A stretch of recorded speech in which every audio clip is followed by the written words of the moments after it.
A gente vai falar um pouquinho a respeito do relacionamento do homem com a igreja.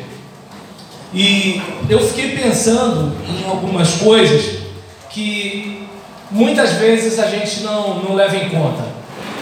Quando minha mãe, ela estava num dos momentos mais difíceis de sequelas de AVC, eu às vezes me cobrava muito, porque eu tinha as demandas da igreja, eu tinha uma mãe sequelada que precisava de cuidados, e eu tinha algumas dificuldades, né? E eu lembro que meu pai falava uma frase para mim que eu guardo até hoje: existe o que a gente deve e existe o que a gente pode, e nem sempre a gente pode aquilo que a gente deve.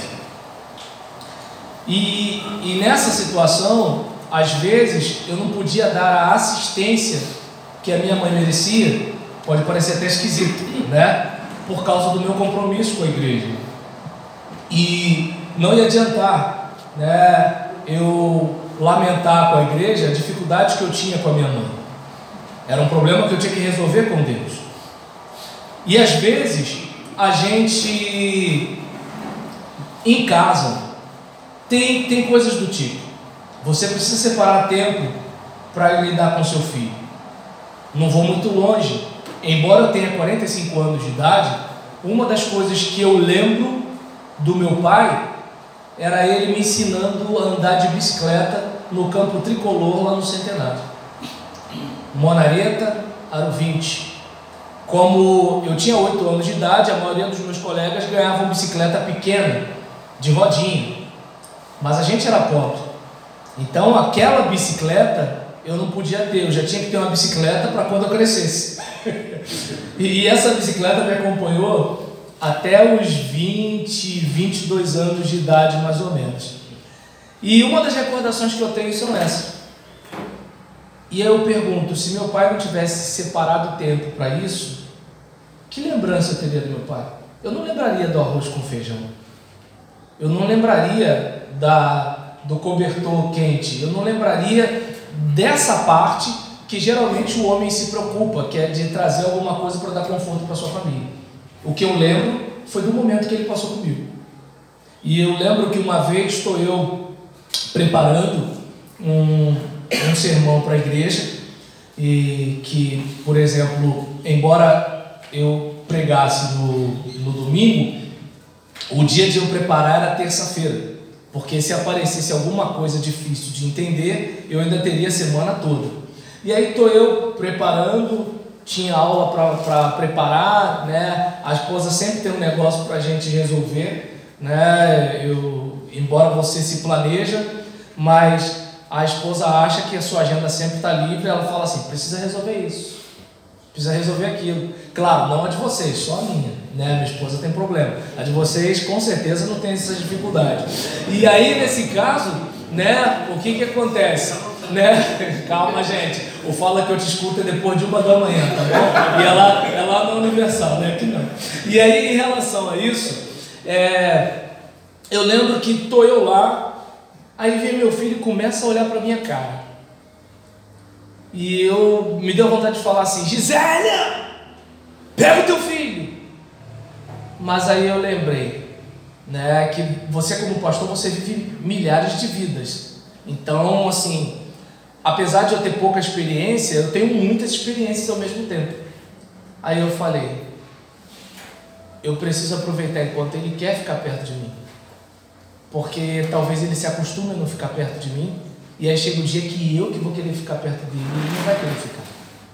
Aí eu fui, deixei tudo para lá e peguei ele no colo.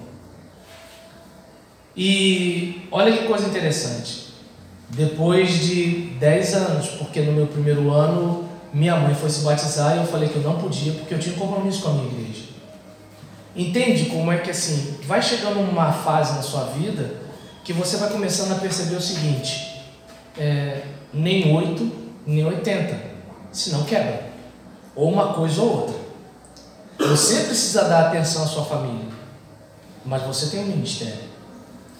Você, por exemplo, tem uma família que conta com você, mas o Deus que te salvou, que te possibilitou ter a família que você tem, também conta com você. E aí o que você faz? Mas servir a Deus não é servir a igreja. Depende de que igreja você está falando. Você está falando da Igreja Universal, que tem eu, você, nossos irmãos que partiram. Você está falando da Igreja Institucional, a nossa denominação Igreja Baptista, ou você está falando da igreja local, onde alguém precisa fazer alguma coisa, Deus quer abençoar aquele bairro, enquanto a gente está discutindo o preço do ventilador? Então, eu não sei se dá para perceber que muitas vezes nós pensamos em igreja como assim: a igreja tem que resolver, como se você não fosse membro daquele corpo. Já viu aquela situação? Senhor, abençoa a minha igreja. Ele já está abençoando, ele colocou você lá. E eu estava vindo com o pessoal na Kombi dizendo que assim, é uma situação complicada no ministério da igreja, porque a maioria, né, da mão de obra é feminina, e mulher tem variação de humor. Um dia está bem, um dia não está. Aí de repente uma está mordida com a outra, aí tem o disse-me-disse, aí vem o tal do disseram, né? Tem toda essa dinâmica aí. Tem a mulher que não é crente, que o marido está lá fora e escuta falar mal da igreja. Não que os crentes falem. Os crentes não falam mal da sua igreja, nem falam mal do seu pastor. Mas os aliens, né? Ou o pessoal de Nárnia fala, né? E aí nisso, às vezes, aquele marido que não é crente, né? Ele escuta alguma coisa e fala assim: aí, brincadeira não, sei lá, vai que minha mulher está se envolvendo com o pastor, esse negócio todinho. Se tivesse mais homens atuando, talvez a gente tivesse menos problemas nessa área. Então, às vezes, boa parte do disse-me-disse do aborrecimento é porque às vezes não tem presença masculina com características masculinas para ajudar no ministério. E a gente tem que dar graças a Deus. E muitas vezes o homem aparece para quê? Botar a mão nas cadeiras para dizer que algo não está legal. O pastor devia fazer isso, ou não sei quem devia fazer isso, mas essa obra não está bem feita. Meu irmão, já que eu posso botar a mão na cadeira para dizer que não está bem feito, então eu poderia mostrar como se faz bem feito. Então eu não sei se dá para perceber que assim, sua família precisa de você, mas sua igreja também precisa de você. Eu não vou entrar naquela frase, né, que agrada, né, crente, de Deus precisa de você. Deus não precisa de nada. Eu mereci o inferno e eu dou graças a Deus porque Ele me chamou para o ministério. Diz a Bíblia que se eu fizer alguma coisa eu não passo de servo inútil. Minha esposa veio dizer, acho que anteontem, tem isso para resolver, tem não sei o que lá e tal. E vai orar, pastor, leu a Bíblia? Eu falei, eu li 14 capítulos do primeiro livro dos Reis. Não é mais do que a tua obrigação, tu é pastor, eu tinha que ler mais. Então o que acontece? Minha esposa tem problema, né? E aí nesse caso, a de vocês não, porque vocês são top, para Cararuá é outro nível. Mas agora, diante dessa situação, eu não sei se dá para observar que o que acontece com a gente. Né? A gente tem, né, de um lado, a família que precisa da gente. A gente tem do outro lado uma igreja que precisa da gente. E a gente tem no centro, ou deveria ter no centro da nossa vida, alguém que não precisa da gente, mas nos deu oportunidade para sermos parceiros dele naquilo que ele está fazendo no mundo. Se tem um negócio que para mim, gente, é espetacular, é quando assim, eu recebo muitas, mas muitas mensagens mesmo, de Angola, Mato Grosso do Sul, do norte do Brasil, de tudo quanto é canto, em relação às mensagens que eu prego, os textos que eu escrevo, né? Eu lembro que uma vez eu estou pregando na minha igreja e não tinha 20 pessoas, tinha 117 pessoas me assistindo na internet. Então eu sou muito grato a Deus por isso, eu louvo a Deus por isso. Só que é importante eu sempre lembrar que antes de eu nascer, Deus já usava a gente, eu vou morrer, Deus vai continuar usando gente. Eu sou um grão de areia, eu sou uma gota d'água, eu vim e vou embora. Um aneurisma aqui acabou Roberlândia. Um derrame, acabou o Roberlan. As cordas vocais foram embora, acabou o Roberlan. Então, ou seja, obrigado, Senhor. Obrigado pela oportunidade que eu tenho. Se inventarem uma garota grávida lá no Maranhão, acabou o Roberlan. Flor de Lis, outro dia, todo mundo falava bem dela. Hoje em dia tem um monte de crente dizendo que ela matou o marido. Deve ser a revelação do Espírito Santo, né? Porque assim, o crente consegue investigar, julgar e condenar. Entendeu? É um negócio fenomenal. Entendeu? Então, aí, por exemplo, basta alguém falar alguma coisa de você e a coisa vai. Percebe como é que é tão fácil você deixar de ser quem você é? É muito fácil. Não vou muito longe. Os irmãos que me conhecem mais de perto sabem que eu estou me tratando de depressão há 3 anos. Há mais ou menos uns 10 anos atrás, eu subia, descia morro, botava caixa de som nas costas e fazia acontecer. Há mais ou menos uns 3 anos e meio, eu não conseguia levantar da cama. Então, por exemplo, quando aos 24 anos mais ou menos eu fui dirigir uma congregação no DIC, eu estava cheio de saúde. Agora eu tomo remédio controlado. Dá para entender como é que é o negócio? Então, não sei se dá para perceber que assim, a vida é como uma erva e a glória dessa vida é como uma flor da erva. Então eu entendo que Deus está fazendo algo e eu quero ser parceiro dele. Eu quero, por exemplo, ser aquele cara que quando alguém falar bem da igreja, eu seja o cara que contribuiu para o sucesso. Eu não seja lembrado como aquele cara que contribuiu para o fracasso ou não ajudou no sucesso. A história vai ser contada, mas o que vai ser contado a seu respeito na história? O que não falta é gente para falar mal da denominação dos batistas. Eu decidi dar a minha contribuição. Tem uma nova declaração doutrinária, vou mandar a sugestão para lá. Existem revistas de escola bíblica, escrevi para o Campo Fluminense no ano passado, escrevi para o Campo Brasileiro esse ano. Eu escrevo artigo para o Jornal Batista, estou mandando para o Escudeiro Batista, estou dando aula nos seminários batistas, ou seja, eu não quero ser o elo fraco da corrente. Deus está fazendo alguma coisa e eu quero ser parceiro dele nesse tempo. Não porque ele precisa, mas eu preciso de sentido na minha vida. Eu não quero ser aquele cara que só fica criticando. Eu quero ser aquele cara que arregaça as mangas e faz alguma coisa. Talvez não faça o que deve ou o que deva. Professores de português, me perdoem agora. Mas que pelo menos que faça aquilo que pode. A Bíblia fala o que você tem para fazer, que vier às suas mãos, que você faça, conforme as suas forças, nem mais, nem menos. Deus não quer que você seja relaxado, mas Deus também não quer que você se mate pela igreja. É bom lembrar, Jesus já morreu pela igreja, morreu e ressuscitou. Se eu morrer pela igreja, possivelmente não vou ressuscitar no 3º dia. E a Gisele já me avisou que casa de novo. Ela já me avisou. E falou que, vai casar com um cara com mais dinheiro. Eu falei, minha filha, se liga. Mulher velha tem que sustentar homem novo, não é o contrário. Ela, e quem disse que eu vou casar velha? Ué, e quem disse que eu vou morrer agora? Ela, você sabe? Eu falei, ih, Jesus.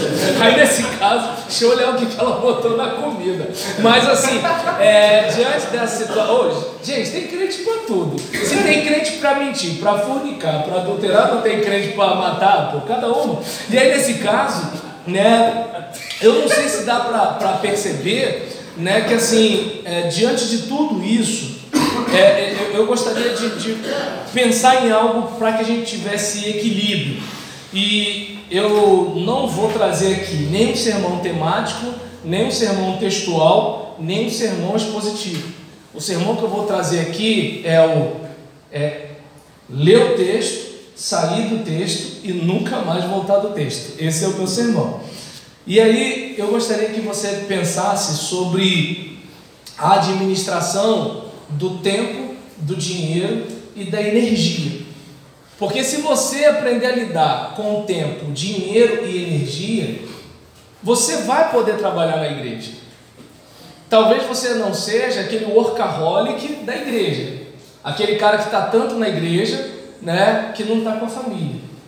Mas você também não vai ser aquele cara que está tanto com a família, às vezes não está nem com a família, está no Netflix ou no videogame, mas para não fazer o trabalho da igreja, diz que está com a família, né?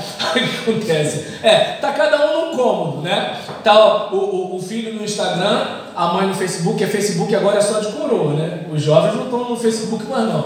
Aí tá o filho no Instagram, a mulher está no Facebook, ele está assistindo série no Netflix e ele manda um WhatsApp assim: amor, traz um copo d'água para mim. Tá dando para entender? E está dizendo para o pastor que não está na igreja porque está ajudando na família, né? Tem uns fedorentos desse daí. Mas aí nesse caso, por exemplo, o texto bíblico que eu queria compartilhar com você está aqui em 1 Coríntios 7. Não vou fazer exposição de 1 Coríntios 7. Paulo está, só para a gente ter um panorama, né? Paulo está dizendo o seguinte: olha só, bom seria que o homem não tocasse a mulher. E aí fica a dica, né, gente? Não quer ter problema no casamento? Não casa, né? O problema é que o camarada quer, né? Pele macia, carne de caju, né? O cara quer um negócio desse. Então, junto com a linda morena, fruta de vez temporânea, calma caiana, vem a TPM, vem a menopausa, vem a sogra, né? Vem tudo. E aí, nesse caso, né, Paulo está dizendo: bom seria que o homem não tocasse mulher, né? E aí, só que ele fala, mas por causa da fornicação, né? Eu costumo dizer que os jovens hoje não sabem o que é fornicação, não sabem o que é a palavra fornicação. Fornicação eles sabem o que é muito bem, né? E aí, só que a gente não pode mais falar porque o crente cliente fica chateado e sai da igreja. Aí ele vai dizer, né, na época do crente cliente, né, se o crente sair da igreja, o mercado esvazia e é sinal que você não é abençoado. Então, se você quer ser abençoado, tem que agradar todo mundo, atender o cliente, o trabalho crescer, muito dinheiro, muito membro, e aí você é o ungidão do Senhor. E nessa situação, voltando para cá, o marido, né, ele tem que atender a mulher com a devida benevolência, e essa devida benevolência, pelo menos eu entendo que é o seguinte, né, é muito bom ter orgasmo, né, gente, mas eu acho que a mulher também quer, né, e aí às vezes o camarada ele é na velocidade da luz, e aí quando ela pensa assim, é hoje, não é mais. E aí voltando para cá, o texto vai dizer: não vos priveis uns aos outros, senão por consentimento mútuo, né? E geralmente o homem não é muito de ter dificuldade com essa questão, porque o homem quer sexo direto. Ele pode até não pensar em dar prazer para a mulher, mas sexo direto ele quer. E aí nesse caso, só que às vezes tem aqueles irmãos que são muito consagrados, e na cabeça do crente, na maioria das vezes, sexo é sinônimo de pecado. Então quando ele quer se consagrar, porque assim, a mulher consegue misturar sexo com amor e o homem consegue separar, né? Talvez por isso que o Alexandre Pires compôs, né? Estou fazendo amor com outra pessoa, né? Porque aquele caso, ele consegue dar uma olhadinha com as coxas de uma ali, mas ele fala para a mulher que ama a mulher, né? Então, assim, ele consegue separar uma coisa da outra. E aí quando fala de consagração, ele pensa logo que é o sexo que tem que parar. Só que Paulo está dizendo que, olha, não é bem assim, vocês têm que entrar num acordo, né? E aí depois ele vai e fala o seguinte, né, que assim, digo porém aos solteiros, né, que é bom ficarem como eu, mas se não conseguem se conter, é melhor que casem, porque é melhor casado que ficar abrasado, né, que pelo menos é a dica que a gente dá para o pessoal, para quê? Para evitar problema, né? Imagina, né, os irmãos na igreja, né, catando todas as irmãs, como é que fica todo mundo sabendo a intimidade de todo mundo? Aí vira, né, uma bagunça, né? É algo que Paulo estava preocupado lá no primeiro século. No nosso século não tem mais essas coisas, mas no tempo de Paulo o pessoal de vez em quando tinha uns assanhamentos aqui, né? E aí nisso o texto vai continuando, né, e vai seguindo, até que ele fala o seguinte, né, sobre o problema de assim, olha, você casando, você vai ter uma preocupação extra, preocupação que você não teria se tivesse solteiro, que é o miolo do que eu vou falar aqui e já vou sair daqui a pouco. Versículo 32 e versículo 33. E bem quisera eu que estivesses sem cuidado. O solteiro cuida das coisas do Senhor, em como há de agradar ao Senhor. Mas o que é casado cuida das coisas do mundo, em como há de agradar a mulher. Então, o que está acontecendo de invertido na maioria das igrejas? O solteiro, né? Porque assim, eu sou do tempo que a adolescência acompanhava a puberdade. A gente era adolescente, né, na casa de 13 a 17. Hoje o cara vira adolescente com 10 anos de idade e sai da adolescência depois dos 40, depois dos 50, né? A gente vê pelos pedidos de oração das mães. Tá rindo, gente boa? É desse jeito. Às vezes a mãe tá, porque o meu filho. Você pensa que é um cara de 14 anos, é um cara de 55. E aí nessa situação, tô falando sério. Então, assim, a adolescência ela é uma construção social, a puberdade é uma questão biológica. E aí, diante de uma situação dessa, como é que era antes? Antes o camarada entrou na puberdade, né, os hormônios estão em alta, estamos na época de reprodução e acasalamento, a gente faz sexo, chega junto, né, tá numa casa, mora num quartinho, numa meia água, pega água no latão, dá o seu jeito. Hoje não. Hoje o cara ele entra na puberdade antes, as crianças estão erotizadas, né? Então a gente é bombardeado sexualmente em tudo na propaganda e pelo menos quem é da minha idade sabe que para a gente ter acesso à pornografia tinha que ter um tráfico. Como é que a gente ia ter acesso a uma revistinha, né? E às vezes quando a gente conseguia a revistinha na máfia, a revistinha já vinha até colada. E aí nesse negócio, olha aí, ó. E aí nisso, e aí diante disso daí, não se entrega, rapaziada. E aí nesse caso, por exemplo, rolava uma máfia, né? Olha o passado que me condena aí agora. E aí nessa situação, rolava uma máfia. A gente sabe disso. Era muito difícil, tinha que ter alguém maior de idade para conseguir, e não sei o que, e não sei o que lá. Hoje qualquer garoto de 8 anos que tem um celular pode acessar um negócio, ou acidentalmente, ou um coleguinha, ou um pedófilo que mandou um link, eu não sei. Mas hoje qualquer moleque tem acesso a um negócio desse, e a gente, como a gente ainda pensa analogicamente, na nossa cabeça o filho está dentro de casa, está guardado. Não. O filho está dentro de casa, pode estar na Deep Web. O que é Deep Web? E aí nesse caso, pergunta em casa que você vai saber. E aí nesse caso, né, por exemplo, eu não sei se dá para a gente observar que o solteiro, ele está preocupado com o quê? Né? Sexo, que é o que está na cabeça dele direto, porque ele é muito bombardeado, direto. A molecada está transante geral. E às vezes cantando o que é Shekinah na igreja. E aí nessa brincadeira, essa rapaziada está buscando intimidade física. Nisso que tem intimidade física, não tem tempo de ter a relacional. E a relacional é que mantém a gente. Porque a gente que está casado há um pouco mais de tempo, quando eu comecei a namorar a Gisele tinha 16 anos.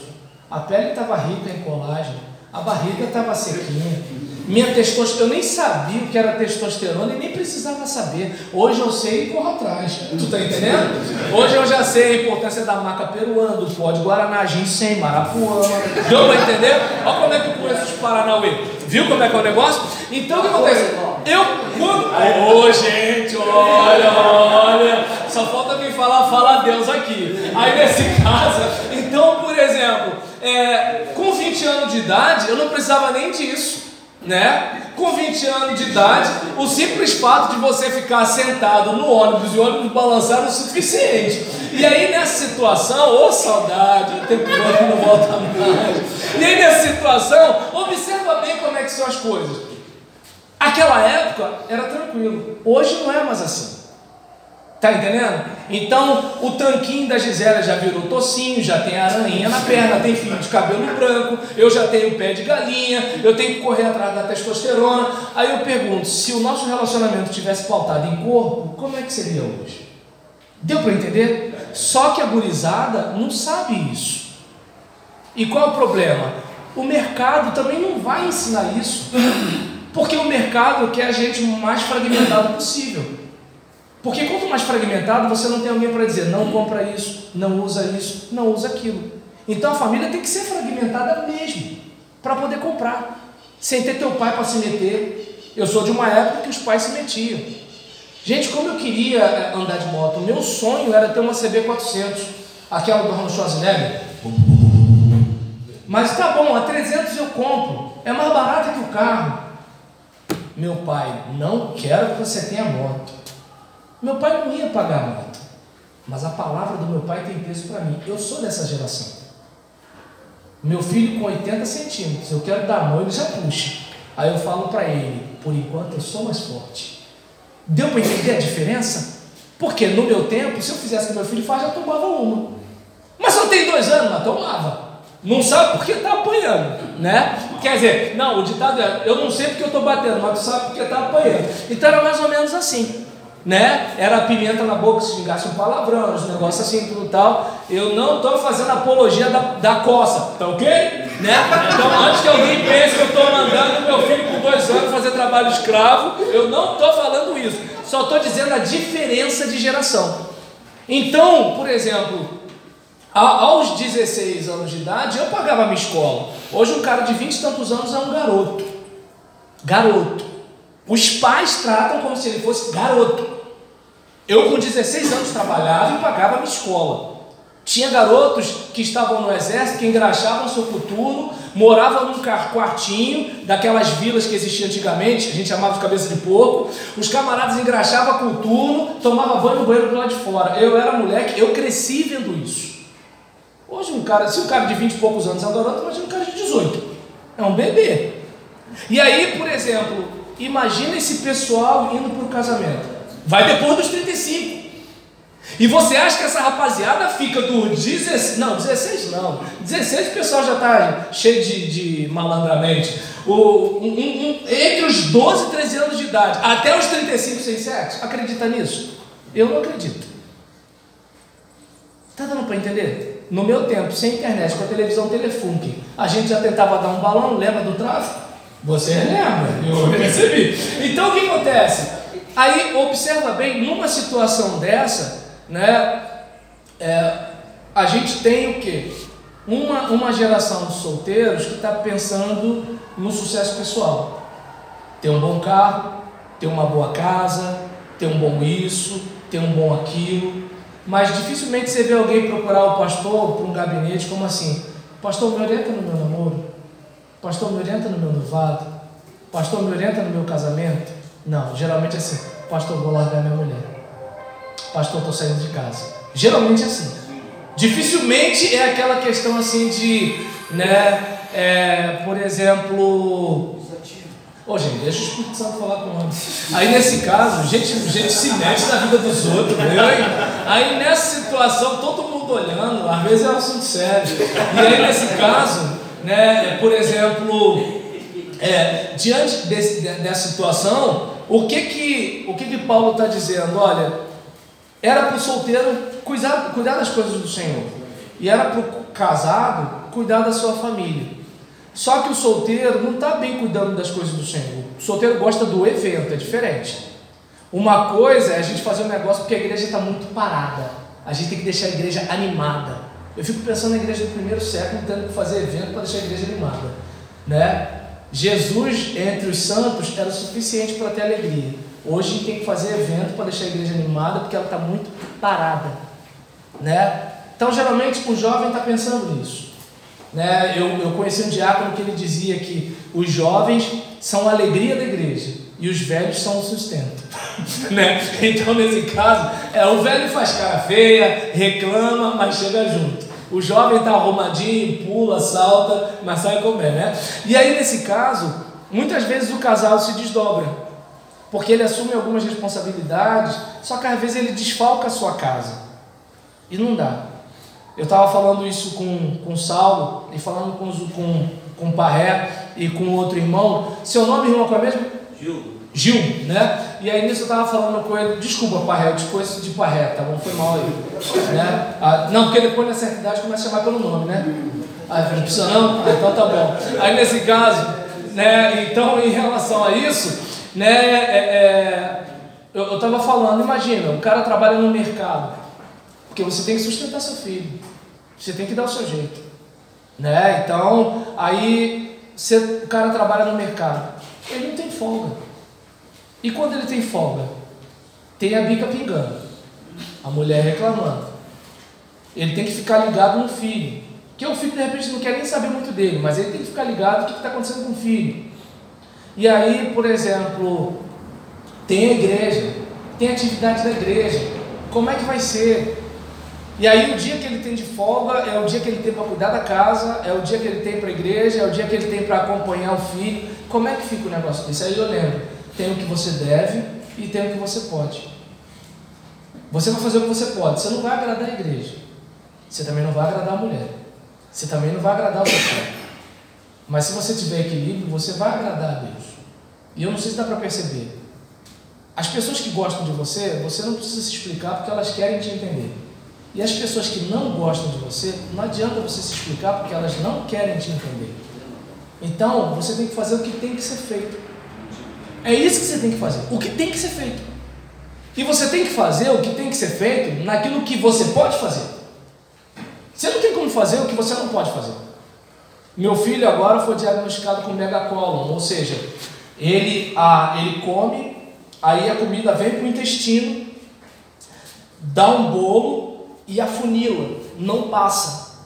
E aí ele fica tendo dificuldades, né, para evacuar. Nisso ele dormia com dificuldade. E muitas vezes a Gisélia estava pregada de sono. Eu falava: Gisélia, você não vai para a igreja, fica aí, fica com ele. Ah, mas explica, não interessa o que as pessoas vão pensar. Eu amo a Deus, eu amo a minha igreja. Mas é para eles que eu volto quando tudo dá certo ou quando tudo dá errado. Eles me amam pelo que eu sou, eles não me amam pelo que eu faço, eles não me amam pelo que eu tenho, eles não me amam pelo que eu lhes agrado ou pelo que eu lhes desagrado.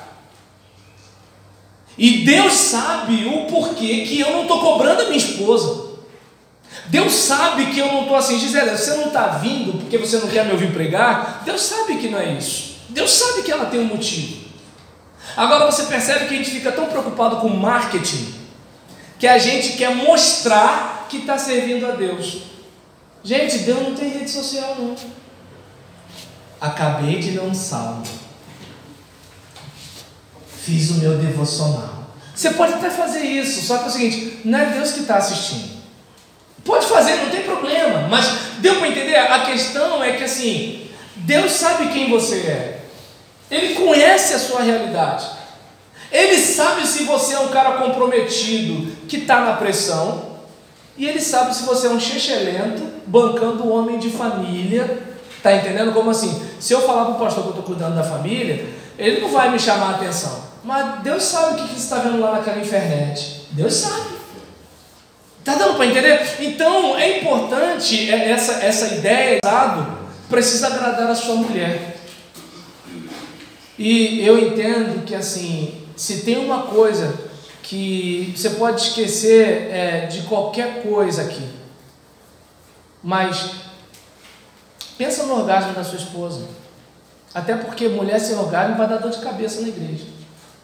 Entendeu? E às vezes o camarada não está pensando nisso. Ele está esgotado, veio da reunião, foi lá, fez aquele sexo de 3 minutos. Já, aqui é top. Aqui é metrô, mandou, chegou, né? E aí o que acontece? Diante de uma situação dessa, às vezes o casamento está se prejudicando, porque o cara ele está ali direto na igreja, mas às vezes ele está direto em casa, e o filho não vê o pai comprometido com a igreja. E a tendência é o quê, rapaz? Você deixou a igreja para lá? Tu acha que teu filho não está vendo não? Deixou a igreja para lá? Ué, daqui a pouco a esposa acostuma com o quê? Domingo é dia de ir para a Quinta da Boa Vista. Ela sabe que você não vai para a igreja, ela sabe que você não chega junto. Aí daqui a pouco, por exemplo, mas o meu relacionamento não é com a instituição, é com o reino. O reino se manifesta de um modo concreto. Deus te deu dons e Deus te chamou para o ministério, e você sabe se você está furtando de Deus algo que era dele.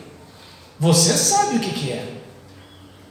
E qual é o problema? Quando a gente não cumpre Atos 1:8, Deus faz Atos 8:1 acontecer na vida da gente. Quem já leu a passagem sabe, o Atos 1:8 é vão. O Atos 8:1 é o seguinte: a perseguição veio em cima e o pessoal foi obrigado a ir. Ou seja, o pessoal não vai, Deus deixa alguma coisa acontecer para o pessoal ir. Eu nunca vou a Cracolândia, aí meu filho para na Cracolândia, aí eu vou a Cracolândia. Eu não vou em cemitério, aí morre gente da minha família, aí eu vou ao cemitério. Eu não visito hospital, aí alguém na minha família fica doente, aí eu vou ao hospital. Aí eu pergunto, precisa ser assim? Não precisa. E não sei se dá para você perceber que tem um extremo ou outro. Deus sabe que você, por exemplo, como eu disse, se eu pudesse voltar no tempo, eu iria no batismo da minha mãe. E se a igreja não entendesse, eu não entendesse, porque ia ter um momento que a igreja não ia me entender mesmo. Então que não me entenda por algo que eu estou fazendo de sério. Mas aí você fica naquela preocupação como se servir a igreja é o sinônimo de servir a Deus. Depende. A gente está falando de igreja universal, denominacional ou local. Aí o que acontece? Em contrapartida tem aquela questão do seguinte: eu já me dei muito pela igreja, eu estou com crédito, agora eu posso ficar de bobeira. Não, peraí, olha só. A questão não é se eu começo bem, eu preciso terminar bem. Então eu vou viver de história? No meu tempo é agora. No meu tempo é agora, no meu tempo não é 20 anos atrás. No meu tempo é enquanto eu estou vivo. E o que você está fazendo no seu tempo? Deus está fazendo algo, aí eu pergunto a você, está fazendo através de você? Então essa é a hora que eu saio do texto. Deixa eu até fechar para não voltar. E aí, diante dessa situação, por exemplo, deixa eu ver aqui, energia.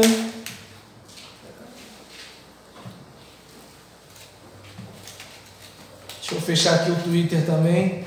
Hoje, 6 e pouca da manhã, minha esposa me chamou por causa do pavão misterioso, por causa desse negócio de intercept, essa guerra de internet que está tendo na questão do governo. Aí apareceu um hacker daí, eu fui lá no Twitter para ver. Aí deixa eu fechar isso aqui. E aí, eu gostaria que você pensasse comigo, né, sobre a questão do homem na igreja em relação à questão do dinheiro. Provérbios 21, versículo 5 diz que os planos bem elaborados levam à fartura, mas o apressado sempre acaba na miséria. E aí eu pergunto, eu preciso parar na correria da igreja porque eu tenho que ganhar dinheiro. Mas o que você está fazendo estrategicamente para isso? Essa é a questão. A Bíblia fala, né, que se o Senhor não edificar a casa, em vão trabalhos que edificam.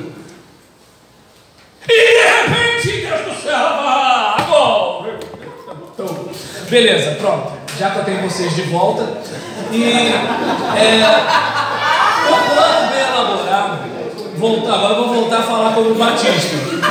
O Batista voltou, entendeu? Baixou um pentecostal, o pentecostal já foi, voltou o Batista. E aí, nesse caso, Provérbios 21, versículo 5, funcionou. Viu? Porque os Taramanaia funciona, tá vendo? Aí nisso, os planos bem elaborados levam à fartura, mas o apressado sempre acaba na miséria. E o que acontece com a gente? Muitas vezes, a pessoa, ela não parar para pensar que ela tem que ter uma estratégia. Ela tem que ter uma estratégia. Vou pegar, por exemplo, a minha situação, né? Eu estava numa situação ministerial em que pessoas chaves da liderança eram contrários a eu trabalhar fora, né? Não era uma questão oficial com a igreja, mas era oficioso. E aí nisso havia várias propostas em relação até a aluguel e tudo e tal. E eu pensei o seguinte: eu preciso morar numa casa que eu possa pagar quando eu deixar o ministério, né? E aí eu preferi ficar na casa que eu estava. E aí, o que eu fiz de cálculo? Eu vou assumir o ministério. eu fiz a conta de quantos anos a igreja tinha, a conta de quantos pastores tinha e fiz uma média. Eu falei, preciso pensar nisso. E aí eu pensei na minha formação, já que eu não ia trabalhar fora, o que eu ia ter de estratégia, né? Por quê? Porque eu tenho uma família, eu tenho que me preocupar com a minha família. E aí talvez você diga assim, ué, mas o pastor não confia em Deus? Em Deus eu confio, eu só não confio no ser humano, inclusive em mim, que até eu vacilo comigo, né? Eu lembro que uma vez eu estava falando com um determinado irmão, que eu achava que ele andava muito com uma determinada irmã, e ele falou para mim, mas você não confia no meu caráter? Eu falei, no seu caráter eu confio, não confio na sua natureza.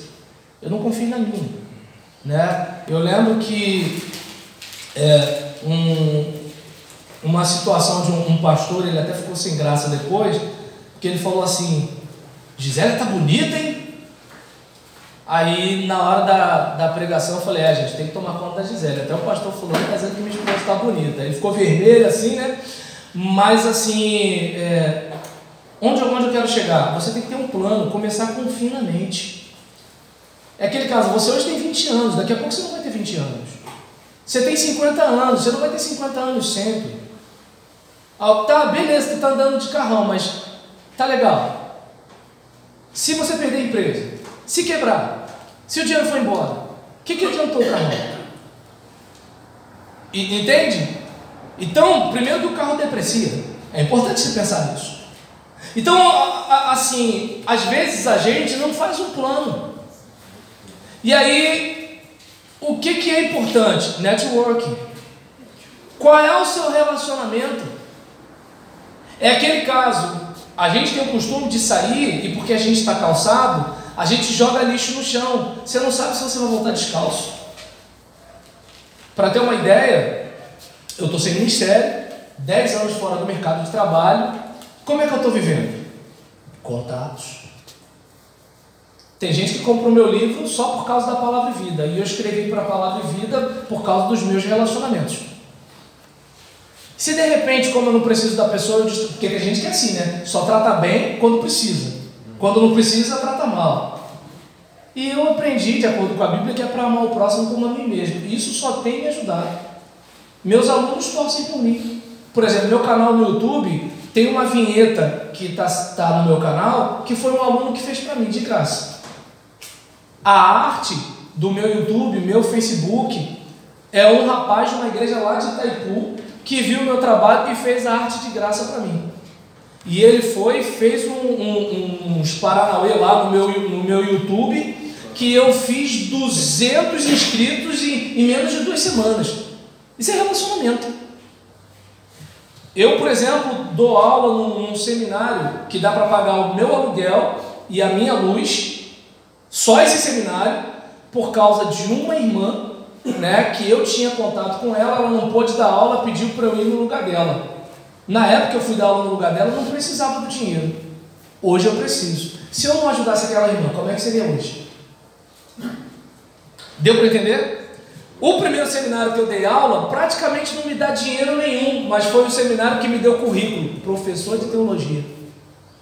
E aí minha esposa falava assim, mas Romeu, você só ganha isso. Não ganho isso. Eu ganho currículo, Gisele. Um dia, isso aqui vai me fazer diferença.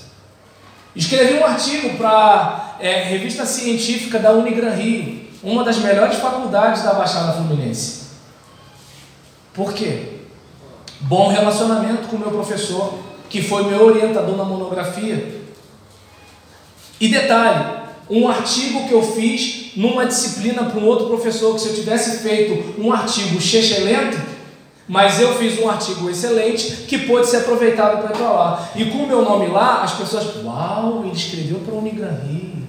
Tem gente que sabe mais do que eu que não escreveu para lá. Entende? Aí, uma irmã, uma pastora da diretoria da ordem, todo mundo mete o mar em pastora. Eu tenho um bom relacionamento com ela. Ela falou para mim, Roberlão, olha só, você que escreveu para Palavra e Vida, a convenção está abrindo oportunidade para escritores, para a editora Convicção. Por que você não fala alguma coisa? Eu falei, claro, me dá o WhatsApp do secretário executivo, que agora é meu seguidor no Instagram, tá bom? Dá licença. E aí nisso, o que aconteceu? Eu fui, Entrei em contato com ele, a irmã do editorial entrou em contato comigo, mandou o material. O que eu fiz? A última vez que eu liderei adolescente, o computador tinha disquete. Só para ter mais ou menos uma ideia de quanto tempo que eu não lidero adolescente. Eu fiz um grupo de WhatsApp só com professores de adolescente. Para quê? Sentir o chão de fábrica. Então eu escrevi lição, aí vi um feedback. Por quê? Porque eu quero escrever para o cara que está me lendo. Por que eu faço isso? Porque eu já estive do lado de lá. E do lado de lá, qual é a situação? Os batistas, bastante cabeção, mas não dialogam com o chão de fábrica. E eu não posso ficar no planeta igreja, eu tenho que estar no chão de fábrica. A molecada está se pegando, se amassando no portão. Boa parte dos nossos garotos aí estão sendo flertados com a homossexualidade. Tem filho de crente que acha que Che Guevara é um tipo de São Francisco de Assis. Está dando para entender? Tem gente que, por exemplo, ama o marxismo e não sabe o que foi a Revolução Bolchevique. Então eu não sei se dá para perceber como é que é o negócio. E aí, diante de todas essas situações, eu preciso ter o chão de fábrica. O que aconteceu? Esses professores se sentiram valorizados. E alguns que não compravam mais o material da nossa falecida Joep, agora editora Convicção, quando que vai sair sua revista? Ou seja, eu pedi a ajuda dos caras, eu os respeitei, e qual é o retorno? Vão querer comprar a revista. Aí, eu não sei se dá para você perceber a importância de você ter uma estratégia. Entende por quê? Agora, olha o que acontece. Os meus livros me ajudam a comer um frango na brasa, uma batata frita. As ofertinhas, né, de quando eu prego na igreja, é para comer uma carne diferente, né? Aí eu trago um nhoque, um macarrão, né, tal, um penne, um negócio assim e tal. Aí, acho que é penne, o nome do macarrão. Aí nesse caso, então, o outro já tá de bom tamanho lá em casa. E aí nesse caso, em relação a isso, né, por exemplo, a gente tem o livro para isso. Tem um seminário para luz do aluguel, os outros seminários dá para a internet, as outras coisinhas e por aí vai, e daqui a pouco eu já estou ganhando alguns centavos de dólar no YouTube. Agora eu pergunto para você, se eu tivesse aquela ideia de assim, se eu visse a vida em forma de filme, como se assim, minha vida é isso aqui, a vida não é isso aqui, a vida muda. Quantos taxistas imaginavam que surgiria o Uber? Quantas pessoas que tinham aquele telefone da época da Telerge imaginaria que hoje a telefonia seria desse jeito? Eu estava pregando na Igreja Batista Central esse domingo à noite e eu lembrei que a primeira vez que eu preguei lá e fiz um vídeo de DVD, eu paguei R$490 ao meu chefe com o meu vale-refeição para ele filmar, editar e fazer o DVD, que ficou um negócio mais ou menos assim. Aí eu falei assim, meu Deus, eu estou aqui hoje com um celular, imagem limpa, digital, na internet. Sabe por quê? A vida é dinâmica. A vida é dinâmica. E aí às vezes a gente não para pensar que os planos elaborados levam a fartura. Mas o apressado sempre acaba na miséria. Então muitas vezes o cara está queimando etapas e não respeita a realidade dele. Ah, o meu vizinho ele tem um carro assim, assim, assim, tá, mas eu não sou o meu vizinho, não ganho quanto ganha o meu vizinho. E mesmo assim eu não sei qual é a procedência do dinheiro do meu vizinho. Olha a Lava Jato aí, gente. Quanta gente ficou com inveja de algumas pessoas e olha como é que era a situação. Entende? E assim, o que você pode fazer? Qual é a sua realidade? Quanto você ganha? Ganha 1.000, por que vai ter um cartão de crédito com limite de 5, 6 mil? Para quê? Para quê? Não vamos esquecer que o crédito é o nome mais bonito para a dívida. E às vezes a pessoa está enrolada sem necessidade. E às vezes a pessoa ela não respeita a realidade que ela tem. Contentamento é um negócio interno. Tem muita gente que tem tanta coisa e não está bem. Tem gente que tem a casa que você queria ter, mas não está feliz. Por exemplo, quem é casado sabe, às vezes você olha e fala assim, caramba, se minha esposa fosse igual a mulher do fulano, caramba, e ele reclama. Vou deixar a minha 15 dia lá. Claro, não é o pessoal do Parcaramuama, que todo mundo é top. Mas tô falando as outras mulheres de outro município, entendeu? Então o que acontece? Aí tu olha assim, mas por quê? Porque a pessoa, ela não olha para a realidade que ela tem e ela não consegue ser grata por aquilo que ela tem. E como ela não é grata, ela vive à mercê da propaganda. Ela estava feliz com o carro que tinha, até ver o carro do vizinho. Ela estava feliz com o relógio que tinha, até ver o relógio do vizinho. Ela estava feliz porque o filho, né, falou, mamãe. Mas aí ela viu no Facebook o filho da vizinha falando 9,981. Pronto. Ela estava feliz com o filho, ficou triste porque viu o filho da vizinha fazendo um negócio especial. Ou seja, por que eu não celebro? Por causa da tal da comparação. E a comparação só serve para orgulho e inveja, só para essas duas coisas, né? Então é uma situação. Falei do dinheiro. Agora, em relação à questão da energia, né? Observa comigo. Se você pensar, o próprio apóstolo, ele fala o que para a gente? Vocês não sabem que o corpo de vocês é santuário do Espírito Santo, gente? O corpo de vocês é santuário do Espírito Santo. E esse Espírito foi dado por Deus.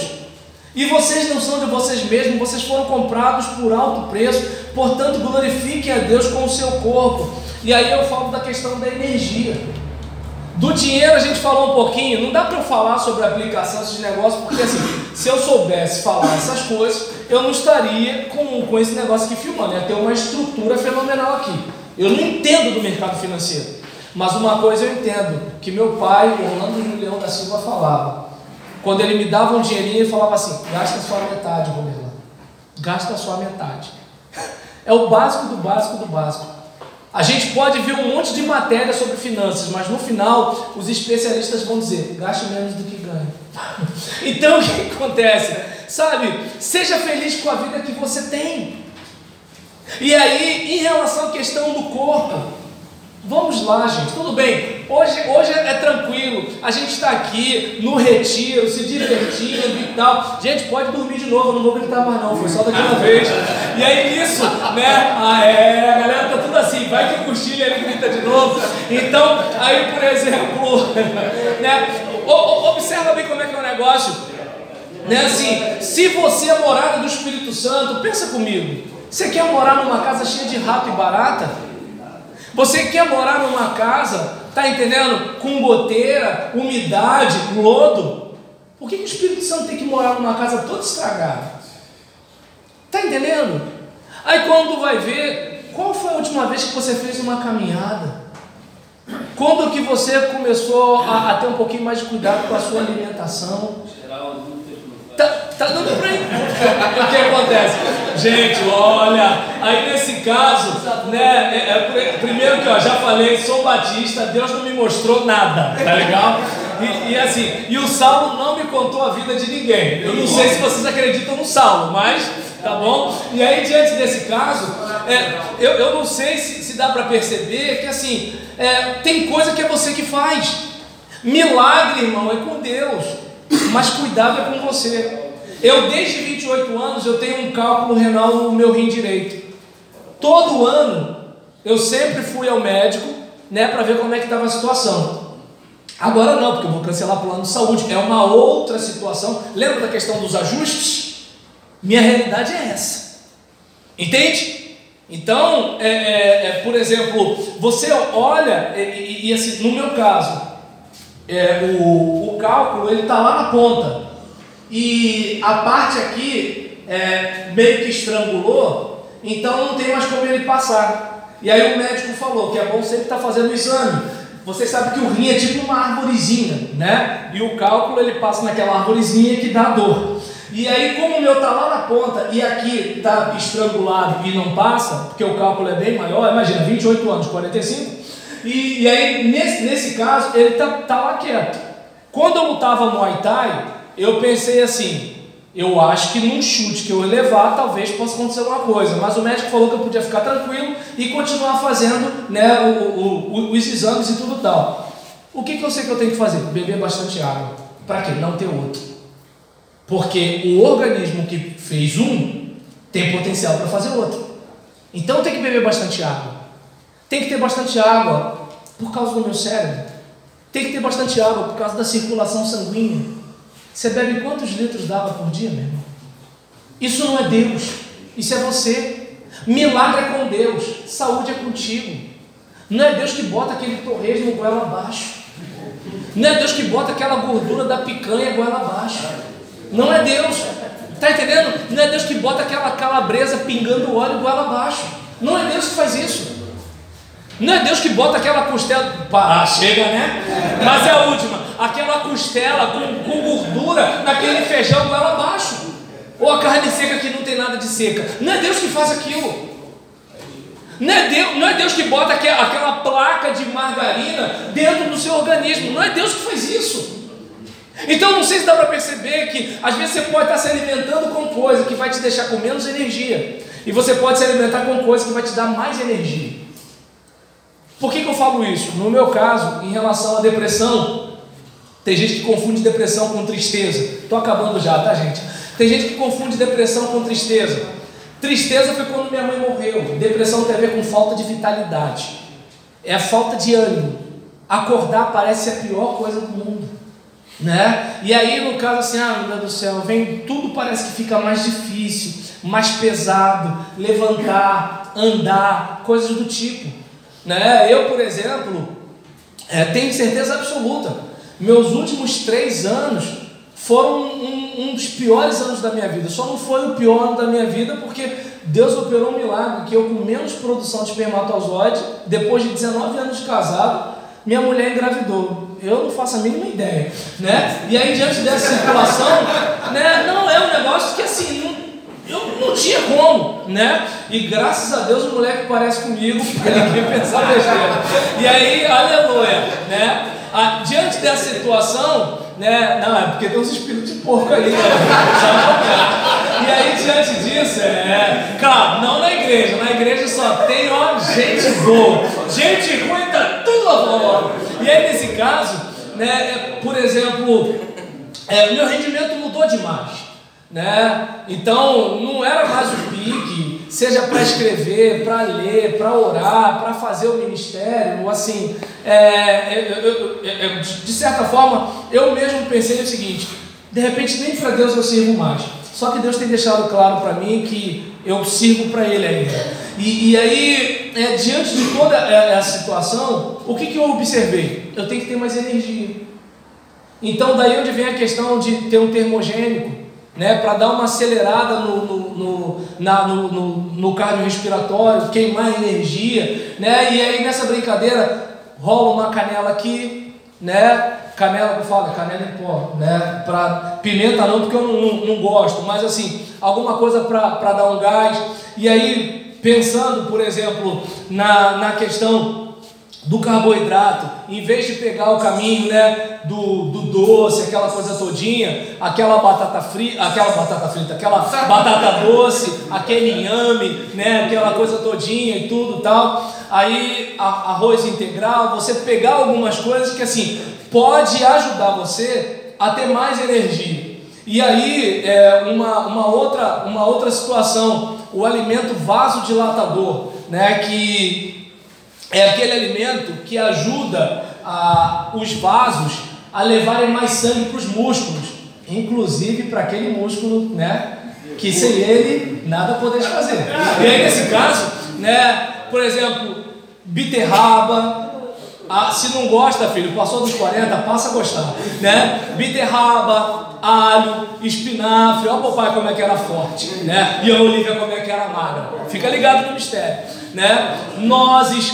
Quem não tem, é aquele negócio, eu não tenho dinheiro para nozes, eu vou no primo pobre, vou no amendoim, né? E aí, não dá para ter nozes todo dia, né? E aí nesse caso, né, melancia, salsão, né, banana que é rica em potássio. E aí eu não sei se dá para você perceber que assim, você vai pegando esse caminho, né? Do Guaraná não preciso falar, né? Você já sabe.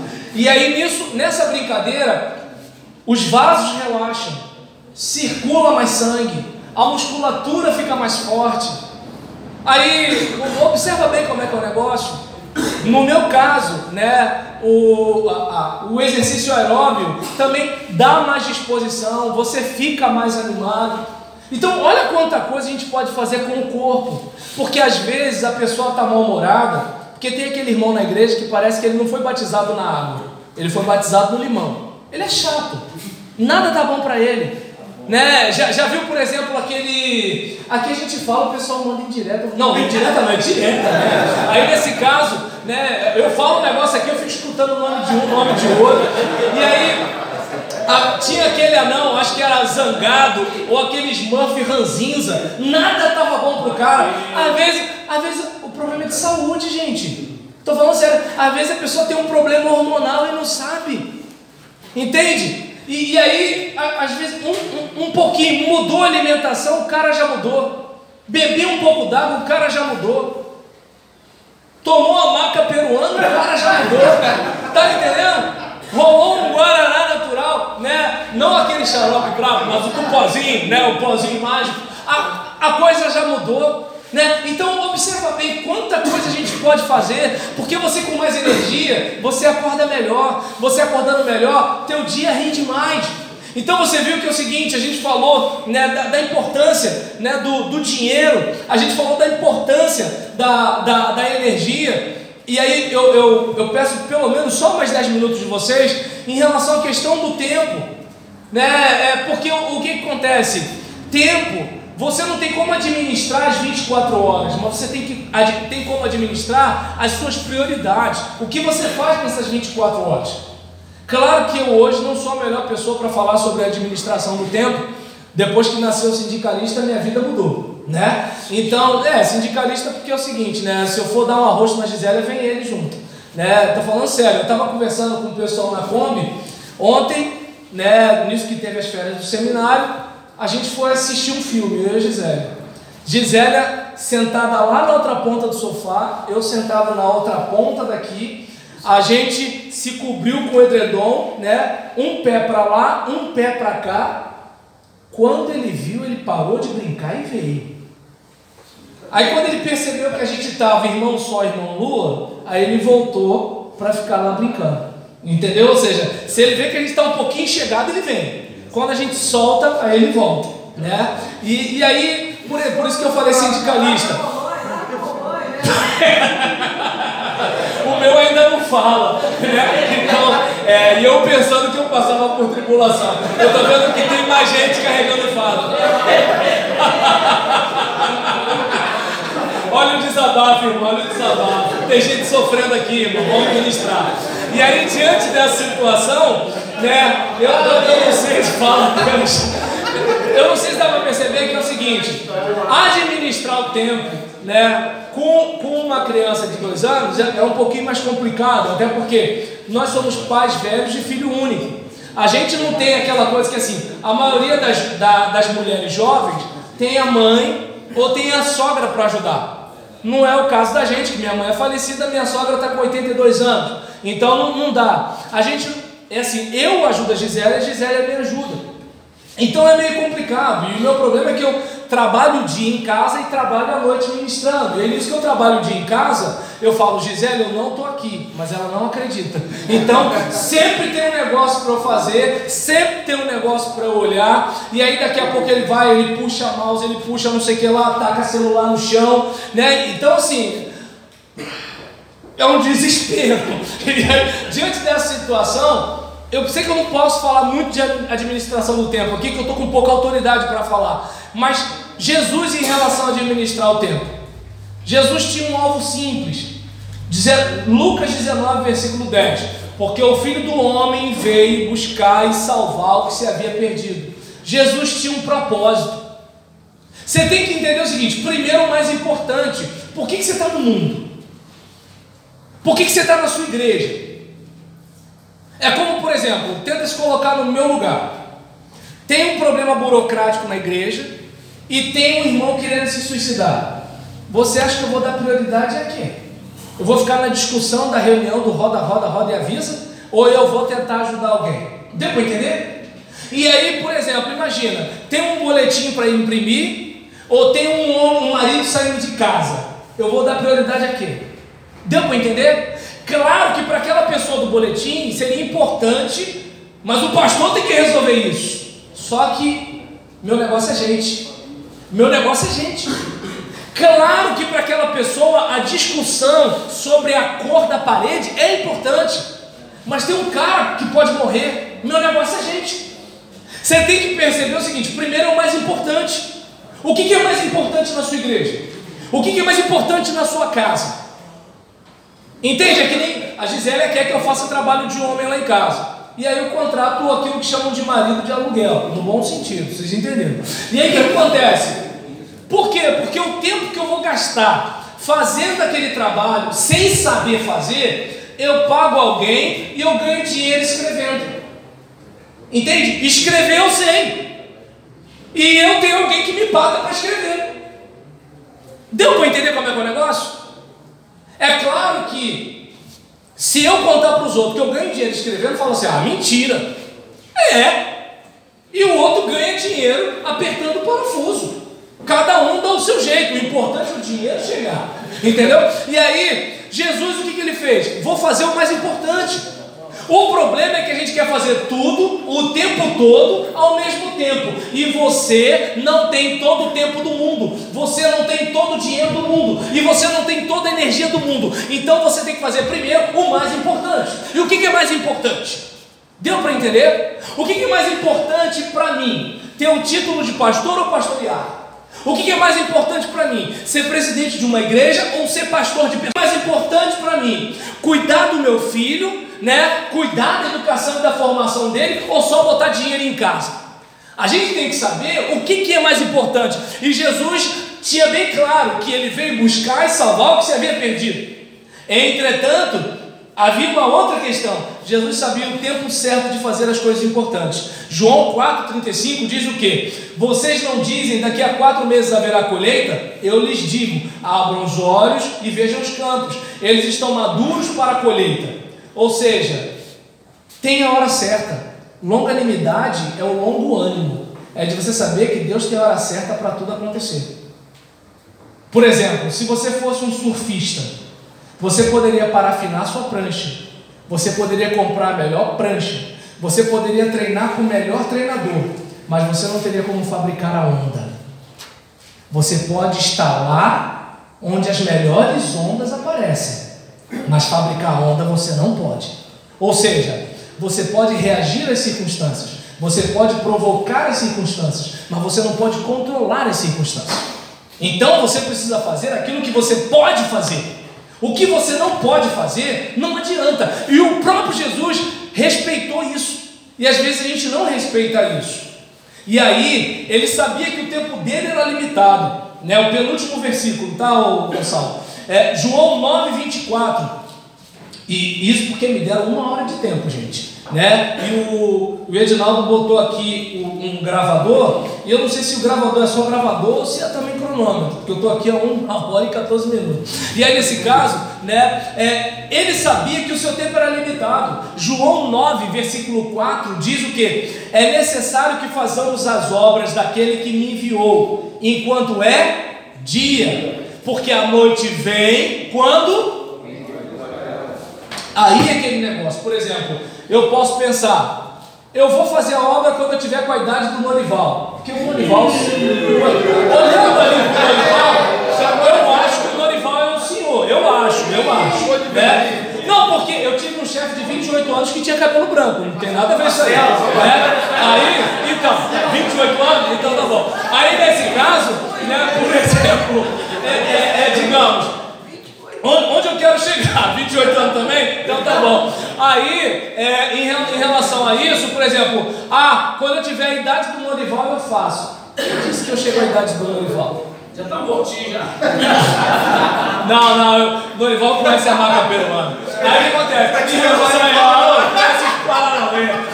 Em relação a isso, né, eu não sei se dá para perceber, né, que assim, muitas vezes fala esses assuntos, vocês ficam tudo animados, né? Nem cochila mais.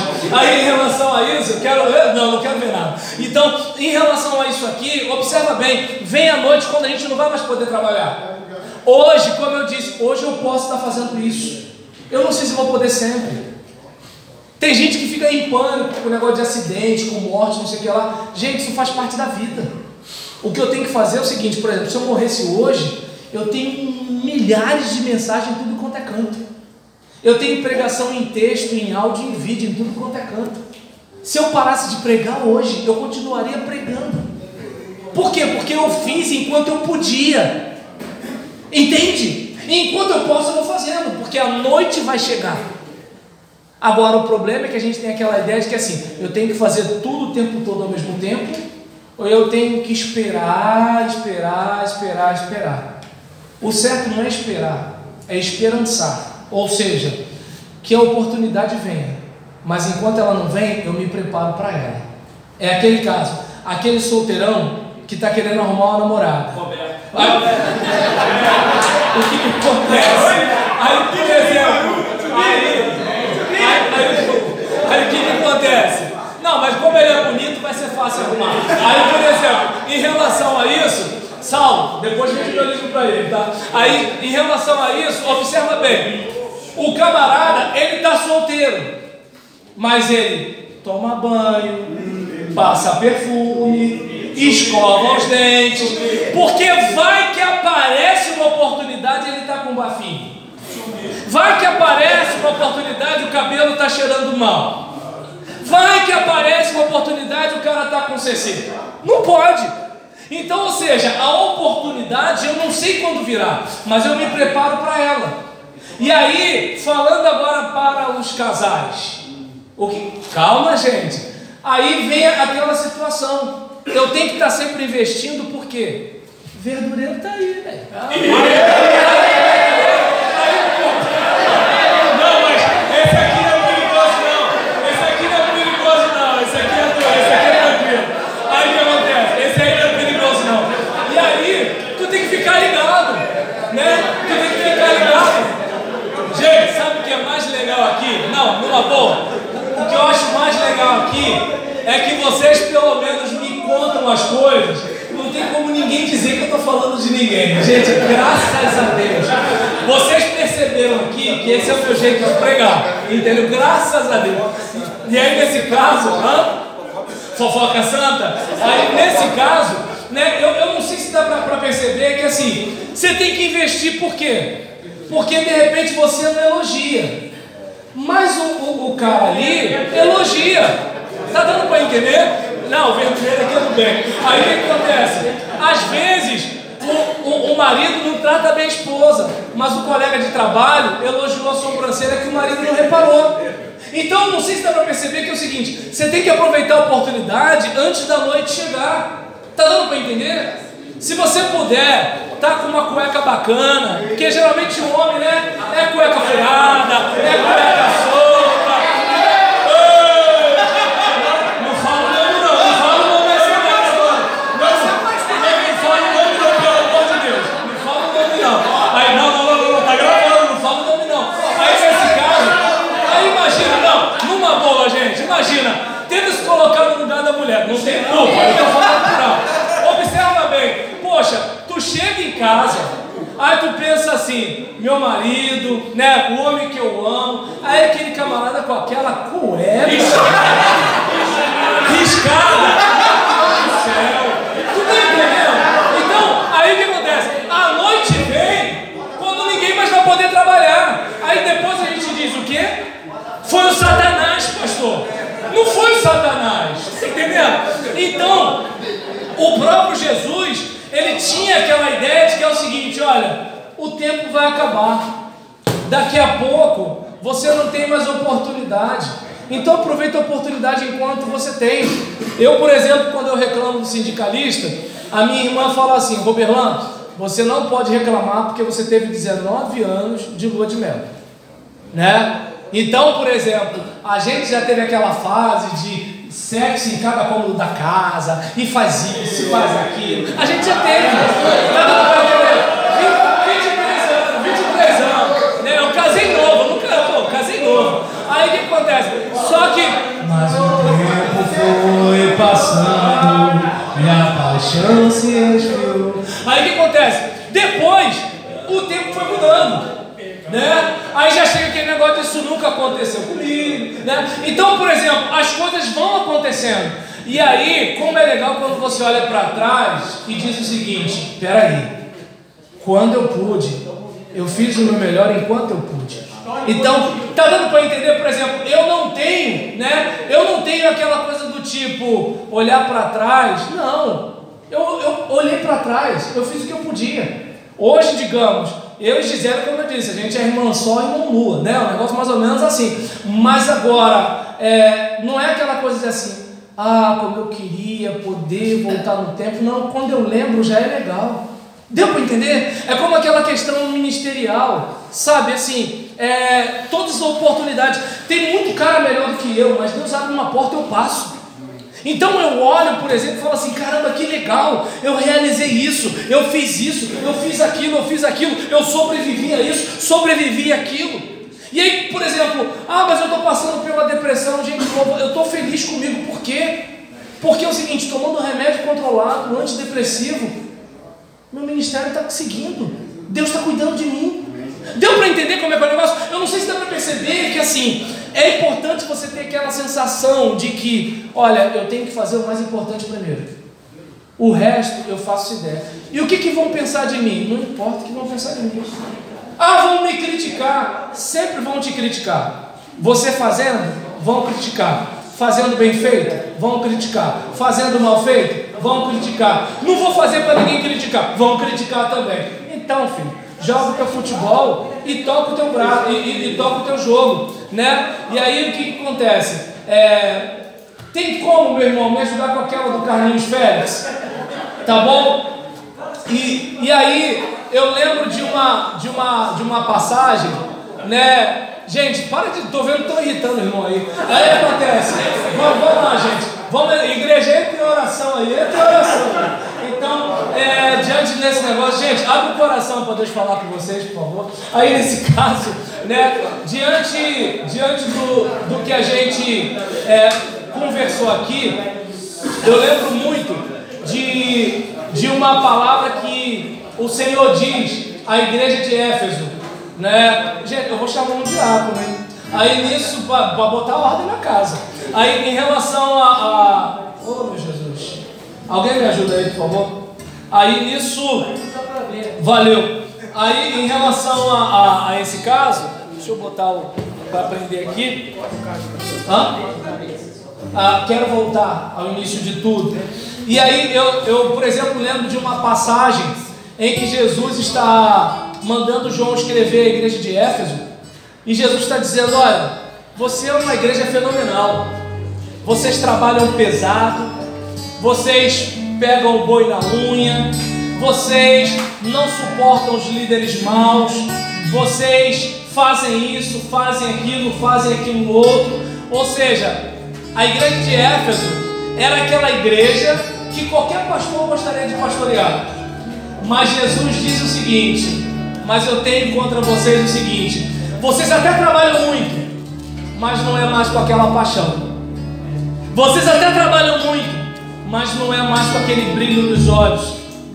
E aí, hoje eu entendo, no meu primeiro ano de casado, aquele tempo, né, que vocês não acreditam que eu era o cara da situação, né, mas assim, eu lembro que as pessoas da igreja falavam assim: Roberlan é casadinho de novo. Eu não entendia isso, porque para mim todo casal fazia o que a gente fazia. Mas o tempo foi passando e eu descobri que nem eu mais fazia o que eu fazia, né? E aí nesse caso, o que é importante a gente observar?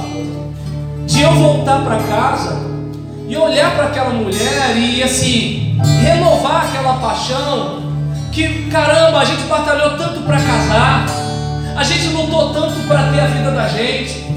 A luta que a gente teve, por exemplo, eu não podia ter filhos, né? E eu precisei fazer uma cirurgia. Passaram-se os anos e ainda assim não veio nada. E aí a gente, por exemplo, hoje tem o filhinho da gente.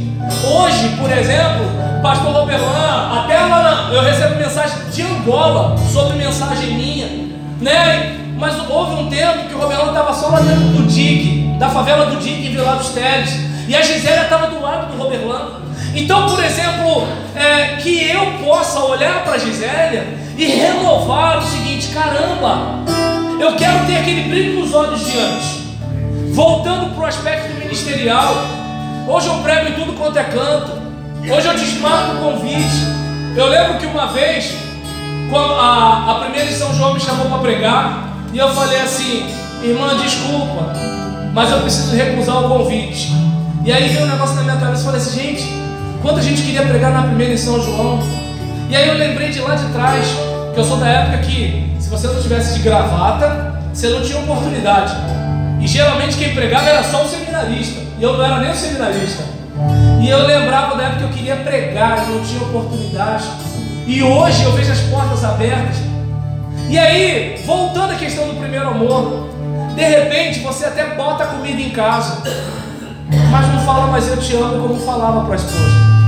De repente você até compra uma roupa cara para o seu filho, mas não olha mais nos olhos dele e diz para ele que o ama.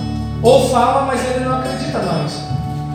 De repente você foi aquele cara que cavou sapata na construção da igreja, mas você sabe que hoje você é uma mosca morta, e que assim, você não faz diferença nenhuma na igreja. Se você sair ou ficar, não faz falta. Então não sei se dá para perceber que é o que Jesus está dizendo o seguinte: olha, você é uma igreja maravilhosa, mas eu trocaria toda essa operosidade pela paixão do ministério. Então, eu não quero ser conhecido por Deus como um cara que pregava, como um cara que tinha igreja grande, como um cara que... Não, eu quero ser conhecido por Deus da seguinte forma: nesse mundo em trevas, tem um cara que me ama. É isso que eu quero, porque no final é isso que vai valer. É o seu amor a Deus que vai se manifestar no seu ministério. É o seu amor a Deus que vai se manifestar no seu casamento. Sem Deus, não tem mais nada. Sem Deus, não existe mais nada. Agora eu pergunto: como é que Deus está na sua vida e você não se apaixona por aquilo que apaixona o coração dele? Como é que Deus está na sua vida e você não chora com Ele pelo cracudo no caminho que você passa para ir para a igreja? Como é que Deus está na sua vida e você não fica incomodado com o seu vizinho que não é crente? Como é que Deus está na sua vida e você, quando vê o banco vazio, em vez de falar assim: meu Deus, tem misericórdia de mim e me dá mais uma chance, você só reclama que a igreja não é mais como era antigamente? Não. Eu gostaria que você, pudesse olhar para Deus e falar o seguinte: Senhor, me ajuda a cuidar mais de mim, para eu poder cuidar mais daquilo que o Senhor colocar na minha mão. E como eu falei aqui, eu não sou o Roberlan de 10 anos atrás, por isso eu tenho que me alimentar de uma forma diferenciada. Eu não sou mais o Roberlan de 20 anos atrás, por isso eu tenho que administrar o meu tempo de um modo diferenciado. Eu não sou o Roberlan de 30, 40 anos atrás, então eu preciso cuidar do meu dinheiro de um modo diferente. Quando eu era moleque, eu pegava o meu dinheiro e gastava com o que eu queria. Agora não, eu tenho que ver o leitinho do moleque, eu tenho que ver o aluguel, eu tenho que ver as coisas para minha esposa, eu tenho que ver as coisas para mim. Então deu para perceber? Você precisa aprender, a lidar com esse tempo. Você precisa aprender a lidar com os seus recursos. Você precisa aprender a lidar com a energia que você tem. A sua energia não é a mesma de quando você era garoto. O seu tempo não é mais o mesmo de quando você era solteiro. E o seu dinheiro não é mais o mesmo de quando você era pequeno. Agora é uma nova estação, é um novo tempo. E a cada dia que passa, o tempo, a energia e o dinheiro fica mais difícil de gerir. Mas se você gerir isso, satisfazendo com aquilo que você tem, se alegrando com aquilo que Deus te dá, talvez você ganhe menos, mas sirva mais na sua igreja. Talvez você não dê muito tempo para a sua igreja, mas dê o tempo que você possa. Talvez você vá passear menos e ver menos série na televisão. Talvez vai ter que deixar de ver aquele jogo que você gosta. Mas por quê? Porque Deus tem uma missão no mundo e você quer ser parceiro de Deus naquilo que Ele está fazendo. Mas agora não sei se dá para perceber que isso daí é decisão sua. É você que tem que decidir. Eu falei, mas Deus só falou com você se você abrir o coração. Eu falei para passar pelo seu ouvido, mas você só escutou se você abrir o seu coração para o que Deus falou através e apesar de mim. E a resposta que você der não é problema meu. Problema meu é vir aqui. Problema meu é preparar esse material. Problema meu é falar. A partir do momento que eu fiz a minha parte, se você vai ser um camarada comprometido ou relaxado, não é mais problema meu. Não é mais problema da diretoria. É um problema seu. E aí essa música, ela vai ser tocada para de alguma forma fazer você lembrar daquele que você era. E eu gostaria que você pudesse ouvir Deus dizendo: cadê você, Adão? Não que Deus não soubesse onde Adão estava, mas porque Deus estava perguntando: cadê o Adão que eu criei? Cadê o você que você era? Deus está te perguntando nessa hora. Quero voltar ao início de tudo, encontrar-me contigo, Senhor.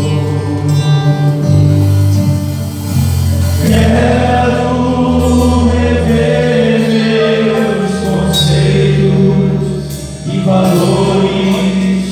Eu quero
recebesse o Evangelho. Eu não sei se você lembra desse tempo que você queria converter todo mundo, que às vezes você era até chato no seu trabalho. Eu não sei se você lembra disso. E essa música fala sobre isso, sobre o reconhecimento. Quando o filho pródigo, ele está lá e ele chega no fundo do poço, diz a Bíblia que ele caiu em si. E o compositor, nesse hino, ele está caindo em si, entendendo que ele tem que voltar. Como Jesus fala para a igreja: olha, você é operosa, você batalha, você faz e você acontece, mas você não é mais aquela igreja que enchia o meu coração de alegria. Porque a maior obra de Deus não é o que a gente faz, a maior obra de Deus é quem a gente é, irmão. E Deus não quer você no piloto automático. Deus quer você. Quando a Bíblia fala trazei o dízimo, é porque Deus não quer o seu dinheiro, Deus quer você trazendo o dízimo. E aí eu gostaria que você pensasse em quem você era como o compositor diz, que você volte lá ao início de tudo agora, que você esteja pensando, que você esteja revendo os seus conceitos. Será que você não vai pedir ajuda? Você não vai pedir ajuda aos seus líderes? Você não vai pedir ajuda ao seu pastor? Como é que está o seu relacionamento com a igreja?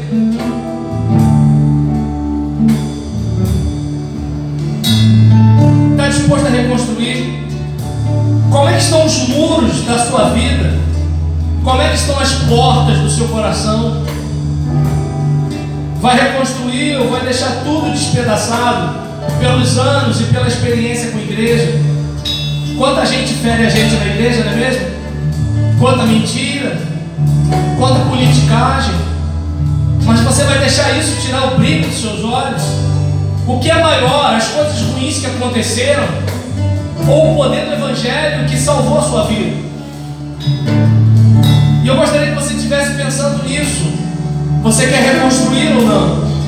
Quer recomeçar ou não? Jesus fala para a igreja de Éfeso: olha, volta às primeiras obras. Lembra-te de onde caíste. Você lembra?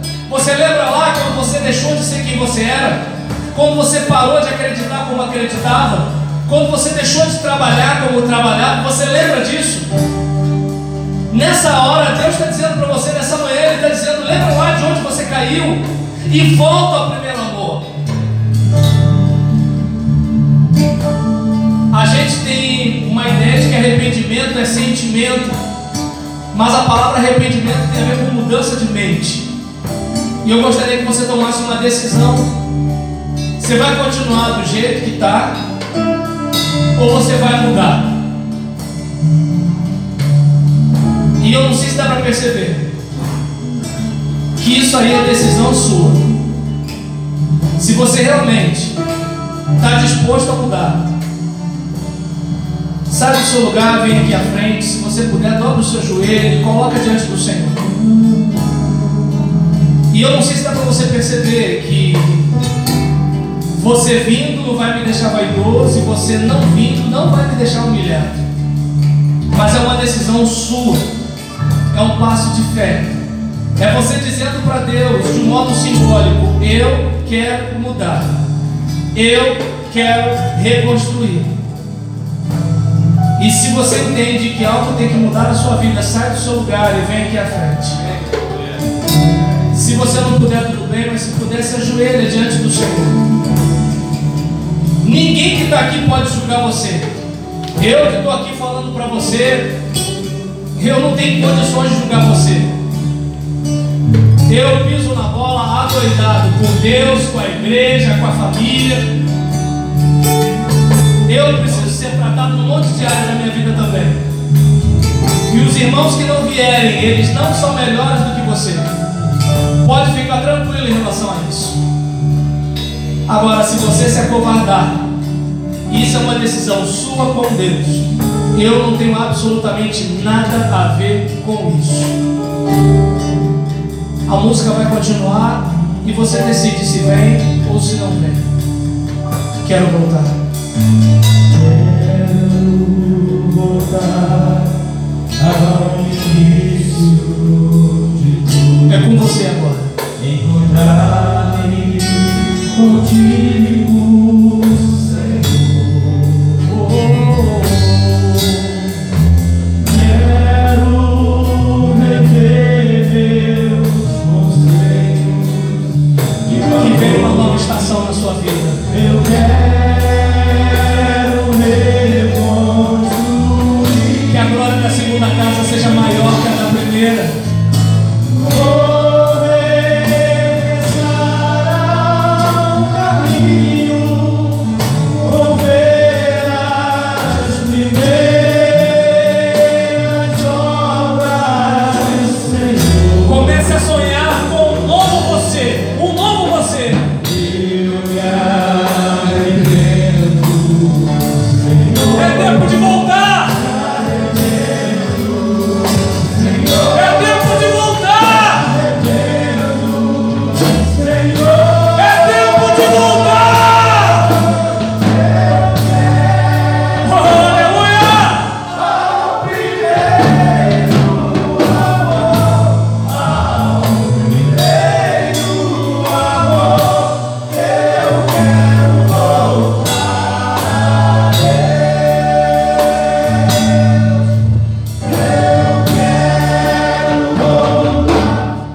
E antes da gente orar, um apelo.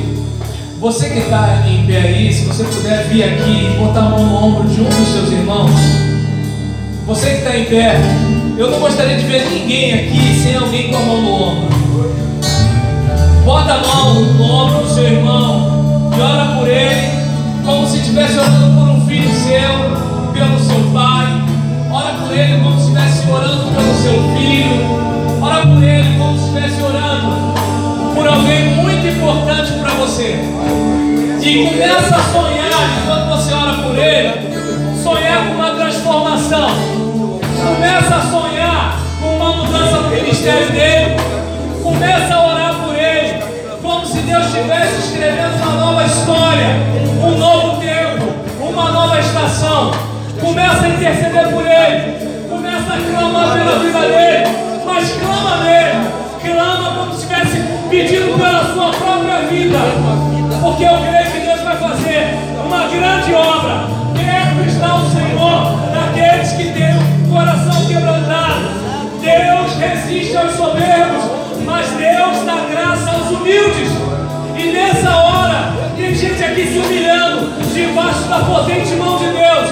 E eu creio que diante dessa humilhação, Deus vai trazer honra para o ministério desses homens, humilhados debaixo da potente mão de Deus. Vamos orar. É tempo de voltar. É tempo de orar. É tempo de clamar. Continua orando. Continua orando. Bem suave para a gente ouvir a voz dessa gente orando. Vai orando, vai orando.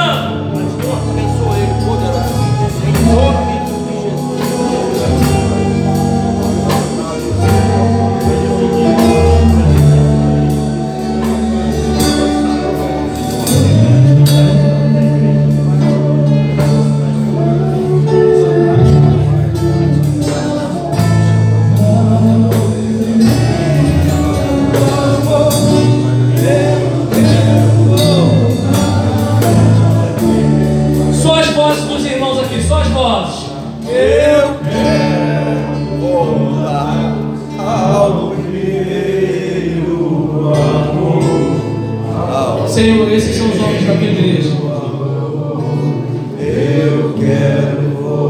Esses são os homens da tua igreja, Senhor. Mais uma vez, só vocês.